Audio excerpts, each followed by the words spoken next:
So I think that's a good question because I think there is this kind of misunderstanding at times from social workers that it's actually something that is naturally within us and that it comes really naturally to be a reflective practitioner. So I think for some people, it will come naturally. Some people will be naturally reflective, but for others, it is something, a skill that needs to be practiced and developed, and you need to find what works for you. And I think reflection comes in so many different forms that we can get into a habit of thinking, oh, this is reflective practice and I do it because I use this model. Whereas actually it can be so many different things. It can be about what you're writing, a reflective journal, a reflective discussion. It can be about having that critical friend. So I think it's just such a bigger thing than some people think about. And it's about having that space to practice, really. Yeah. I suppose what I've taken from that and what you've said there is maybe actually for some people it might be easy, but for other people it's not. And most of the people I've met in my career, it's not an easy thing to do. But I suppose that takes us back to the beginning where we talked about this is quite a complex and layered thing, being reflective. So of course it's not easy when it's complex and layered. Maybe if you want to do it on a surface level, it's easy, but actually the deeper you want to take it, the more difficult and more challenging that can become. And I think it's interesting as well that you talked there about models. And I wonder whether sometimes, as you say, there are so many different models of reflection out there, but actually in our training, we tend to just be taught a couple of models of reflection. And sometimes I think whether this is actually said at university or whether it's just what students hear, but a lot of students will say to me, but we were told that is reflection, rather than that's a model of reflection. That's one way of reflecting. People are told here, this is the way to reflect.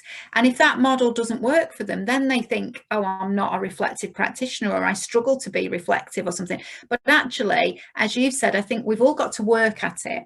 And we've all got to find a model that works for us. And sometimes it can be a very simple model, like what, why, how. And sometimes you want to use a much more complex model to look at something.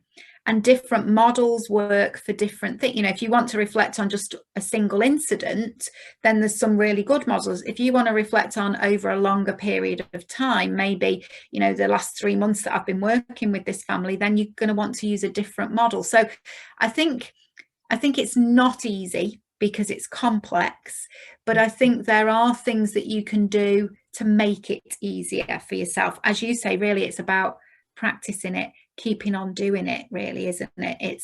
And it's also about being open to new ideas and new models. And there might be a model that's worked for you for years, but then maybe you need to freshen it up a bit, because is it still reflection if you're just doing the same model all the time? If you're just structuring your thought process in the same way, in a way, it's almost become a bit process or proceduralized. And so maybe mixing it up a bit.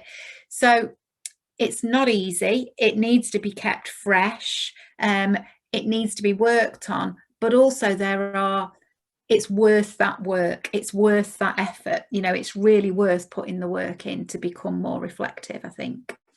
Definitely. And I think over the course of the project, I felt myself kind of growing in terms of my confidence in relation to reflective practice and understanding reflection in a different way. And I liked what you were saying in terms of trying the different things out, because I think sometimes you can maybe try a model out and that you don't quite get it or you don't quite gel with it, but then you might approach it on a different day and get something completely different from it. So I think it's really interesting to be able to play about with it a bit and just develop that confidence, really, as well as the skill. Yeah, absolutely. And playing about with it, that's a lovely way of putting it, because, within the project, when we brought the social workers together to create their own models, and really it does feel a bit like you're playing with something when you're making your own model and you're developing it, but you could almost see the growth in confidence when people talked about their own models. And I've seen that a lot in my own practice, that people often are more confident about talking reflectively when they've developed their own model, because they almost understand, well, what they're thinking about. And I think it can be quite empowering in a way to do that, to create your own model. Definitely.